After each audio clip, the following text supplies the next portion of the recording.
அவர்கள் இல்லை என்று என்னால் நினைக்க முடியல. இதே அலுவலகத்துக்கு அவரை அரசியல் தலைவரா, ஒரு துணிச்சலான தலைவரா, பல முடிவுகளை எடுக்கக்கூடிய தலைவரா இதே அலுவலகத்துக்கு நான் வந்திருக்கிறேன்.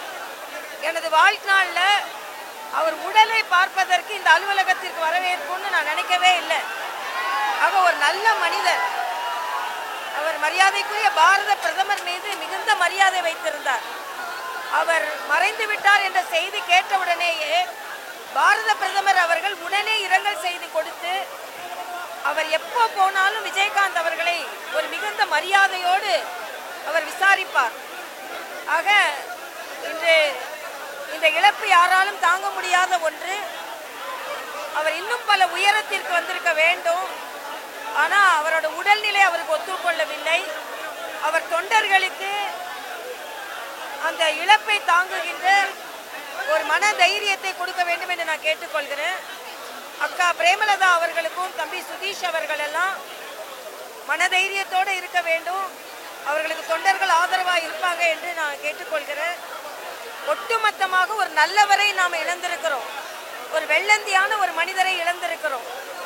அவருக்கு ஆறுதல் சொல்ல முடியாமல் கூட்டம் கூட்டி இருக்கிறது. நான் பலமுறை அவர் அரசியல் ரீதியாகவும் சந்தித்திருக்கிறேன். திரைப்படத்திலும் அவர் நல்ல மனிதர். ஒட்டுமொத்தமாக ஒரு நல்ல மனிதரை நாம் இழந்திருக்கிறோம். ஆழ்ந்த இரங்கலை நான் தெரிவித்துக் கொள்கிறேன். எனக்கு இது ஒரு தனிப்பட்ட இழப்பு. ஒரு தனிப்பட்ட சகோதரரை இழந்த மாதிரி நான் இழந்தேன்.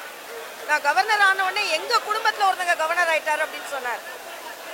அந்த வார்த்தைகள் எல்லாம் என்னால் மறக்க முடியாத ஒன்று. அவரது ஆத்மா சாந்தி அடைய நான் இறைவனை பிரார்த்திக்கிறேன். நடிகர் விஜயகாந்த் எல்லாருக்கும் சோறு போட்டுறாரு, எல்லாரையும் வச்சு விட்டுறாரு.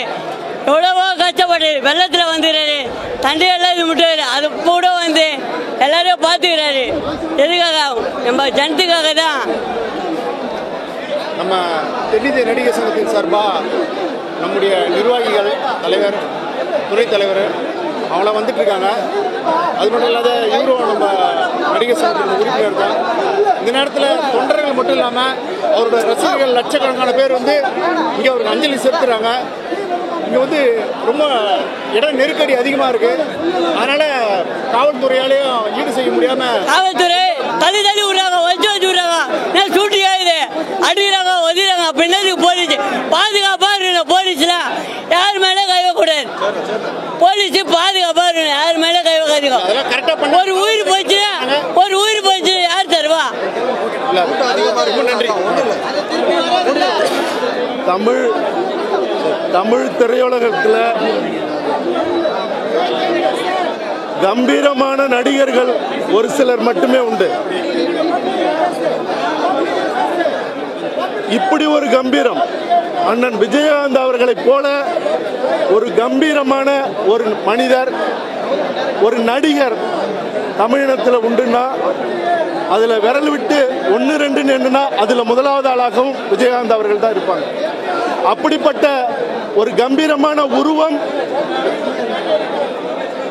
சருகாகி சரிந்திருக்கிற இந்த நிலைங்கிறது உலகம் முழுக்க வாழுகிற ஒட்டுமொத்த தமிழினமும் இன்னைக்கு ஒரு பெரு வலிய சுமந்து ஒரு ஆன்மா கொலை நடுங்க இன்னைக்கு இந்த இழப்ப ஒரு தவிப்போட கடந்துட்டு இருக்கு. அதாவது வேற எந்த மொழியிலையும் நான் நடிக்க மாட்டேன், தமிழ்ல மட்டும்தான் நடிப்பேன்னு சொல்லி தமிழன் என்று சொல்லடா தலை நிமிர்ந்து வாழடா வாழ்ந்த ஒரு மனிதர் அண்ணன் விஜயகாந்த் அவர்கள். அதாவது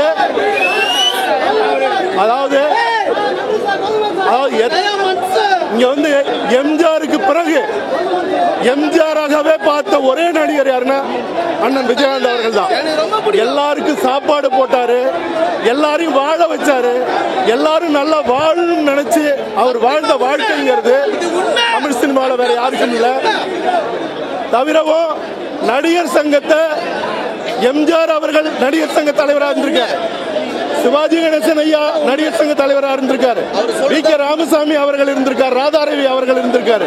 ஆனால் எல்லா காலத்திலுமே கடனோடு இருந்த நடிகர் சங்கத்தை கடனையும் அடைச்சு பல கோடி ரூபா அந்த நடிகர் சங்கத்துக்கு வைப்பு நிதியாக வைத்துட்டு போன ஒரே நடிகர் சங்க தலைவர் விஜயகாந்த் அவர்கள் தான்.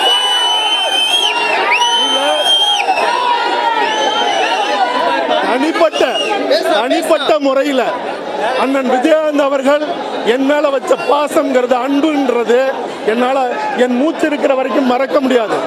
அதாவது நான் முதல் முறையாக ஒரு படம் பார்த்தேன்னா அது சிவப்பு மல்லி தான். எங்க அப்பா கம்யூனிஸ்டா இருந்ததுனால முதல் முறையா கூட்டிட்டு போய் ஒரு திரையில ஒரு மனிதனை பார்க்கிறேன்.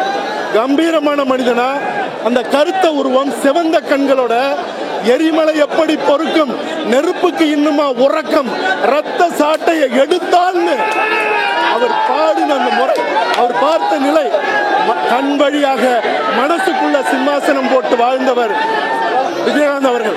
அவரை பார்த்துதான் நான் நடிக்கணும், திரையுலகத்தில் வரணும்னு 12வது முடிச்ச உடனே சென்னைக்கு வந்தது. ஆக சென்னைக்கு வந்ததுக்கான காரணமே அண்ணன் விஜயகாந்த் அவர்கள். என்கிட்ட அவர் சொன்ன ஒரே ஒரு விடயம் என்னன்னா, கனவே கிடையாத நேரத்தில், நான் டைரக்ட் பண்ண நேரத்தில் அவரை பார்க்க போன போது அவர் சொன்ன வார்த்தை, கௌதம்னு தான் கூப்பிடுவாரு. கௌதம், யாருக்கிட்டையும் சம்பளம் பேசாத, இவ்வளவு கொடுத்தாதான் நான் நடிப்பேன் டைரக்ட் பண்ணுவேன்னு சொல்லாத, இவ்வளவு கொடுத்தாதான் நான் இந்த வேலையை செய்வேன்னு சொல்லாத. என்ன சினிமாவில் இருந்து துரத்த நினைச்சாங்க, வாய்ப்பு தரல, நடிகைகள் யாரும் நடிக்கல, தயாரிப்பாளர்கள் என்னை ஒதுக்குனாங்க. நான் உழைப்பை மட்டுமே நம்பினேன். அந்த உழைப்பு தான் என்னை இவ்வளவு தூரம் கொண்டு வந்திருக்கு. உன் வாழ்நாள் எல்லாம் யாருக்கிட்டையும் சமரசமும் ஆகாத, சம்பளமும் பேசாத, உனக்குன்னு ஒரு உயர்வு இருக்குன்னு ஒரு அவருடைய ரசிகனா மட்டுமில்ல, அவர் தம்பியா எனக்கு கொடுத்த அறிவுரைங்கிறது இன்ன வரைக்கும் இயக்கிட்டு இருக்கு. அதனால அண்ணன் விஜயகாந்த் அவர்கள், அதாவது எம்ஜிஆர் அவர்களுடைய 100வது படம் பெரிய வெற்றி அடையல, சிவாஜி கணேசன் அவர்கள் படம் 100வது நாள் வெற்றி அடையல, ரஜினி கமலுக்கு கூட அவர்கள் மிகச்சிறந்த ஆளுமைகள், ஆனா வெற்றி அடையல. அவர் எண்ணத்துக்காக மட்டுமே கேப்டன் பிரபாகரன் பட்டு தொட்டி எல்லாம் வெற்றி படமாக அமைந்தது. ஆக ஒரு மிகச்சிறந்த மனிதன், வாழ்க்கையில நடிக்க தெரியாத, சினிமாவில் மட்டும் நடிச்சு மக்களுக்காக வாழ்ந்தவர் இன்னைக்கு மறுத்திருக்கிறார். அதனால அண்ணன் விஜயகாந்த் அவர்களுடைய புகழ் காலமுள்ள வரைக்கும் தமிழினத்தில் நிலைக்கும். ஈழத் தமிழர்களுக்காக உண்ணாவிரதம் இருந்து தன்னுடைய மகனுக்கு விஜய் பிரபாகரன் பேர் வச்சு தன்னுடைய பிறந்த நாள் தமிழீழம் அடைகிற வரைக்கும் பிறந்த நாள் கொண்டாட மாட்டேன்னு சொன்ன ஒரே ஒரு நடிகர் விஜயகாந்த் அவர்கள். அதனால ஒட்டுமொத்த தமிழினமும் அவருக்கு கடமைப்பட்டிருக்கு. அவரை போல நேர்மையாக நின்று மக்களை நேசித்து மக்களுக்காக வாழறது மட்டுமே விஜயகாந்த் அவர்களுக்கு செய்கிற உண்மையான அஞ்சலியாக இருக்கும். என்னுடைய அஞ்சலியை, வணக்கத்தை, என்னுடைய நெகிழ்வை இந்த இறப்புல நான் அவருக்கு உலக தமிழினத்தின் சார்பாக தெரிவிக்கிறேன். நன்றி, வணக்கம்.